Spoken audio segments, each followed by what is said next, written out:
നമ്മുടെ വീട്ടിൽ കുഞ്ഞു കുട്ടികളുള്ളവരാണെങ്കിൽ ഏറ്റവും കൂടുതൽ പ്രയാസം അനുഭവിക്കുന്ന ഒരു കാലമാണ് മഴക്കാലം എന്ന് പറയുന്നത്.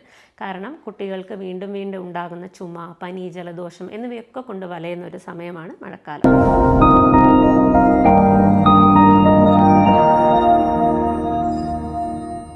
അപ്പോൾ എന്തൊക്കെയാണ് കുട്ടികളുടെ രോഗപ്രതിരോധ ശേഷി കൂട്ടാൻ വേണ്ടിയിട്ട് നമ്മൾ ശ്രദ്ധിക്കേണ്ടത് എന്നുള്ളതാണ് ഇന്നത്തെ വീഡിയോയിൽ പറയുന്നത്. പൊതുവേ ദഹനശക്തി കുറഞ്ഞിരിക്കുന്ന സമയമാണ് മഴക്കാലം എന്ന് പറയുന്നത്. അതുകൊണ്ട് തന്നെ ചൂടോടെയുള്ളതും ഫ്രഷായിട്ട് പ്രിപ്പയർ ചെയ്തതുമായിട്ടുള്ള ഫുഡ് തന്നെ കുഞ്ഞുങ്ങൾക്ക് കഴിക്കാൻ കൊടുക്കുക.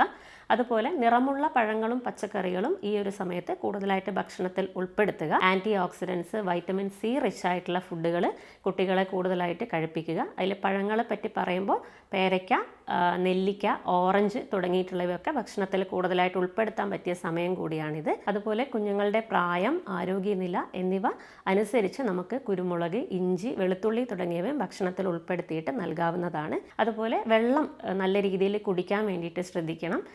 വെള്ളം കുടിക്കുന്ന സമയത്ത് തിളപ്പിച്ചാറിയിട്ടുള്ള വെള്ളം തന്നെ ഉപയോഗിക്കാൻ വേണ്ടിയിട്ടും ഏറെ ശ്രദ്ധ കൊടുക്കുക. അതുപോലെ മിതമായ രീതിയിൽ ഉറക്കം നിർബന്ധമായിട്ടും ഈ ഒരു സമയത്ത് ആവശ്യമാണ്. അതുപോലെ വ്യക്തി ശുചിത്വവും ഏറ്റവും ഇമ്പോർട്ടൻ്റ് ആണ്.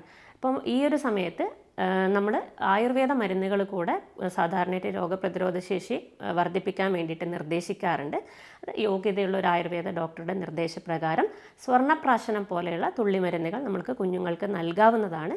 അതുപോലെ ചവനപ്രാശം തുടങ്ങിയിട്ടുള്ള രസായനങ്ങൾ ഇമ്മ്യൂണിറ്റി ബൂസ്റ്ററായിട്ട് ആക്ട് ചെയ്യുന്നവയാണ്. അപ്പോൾ കുട്ടികളുടെ പ്രായം, ആരോഗ്യനില എന്നിവയനുസരിച്ച് അവയുടെ ഡോസ് നമുക്ക് തീരുമാനിച്ച് കുഞ്ഞുങ്ങൾക്ക് കൊടുക്കാവുന്നതാണ്.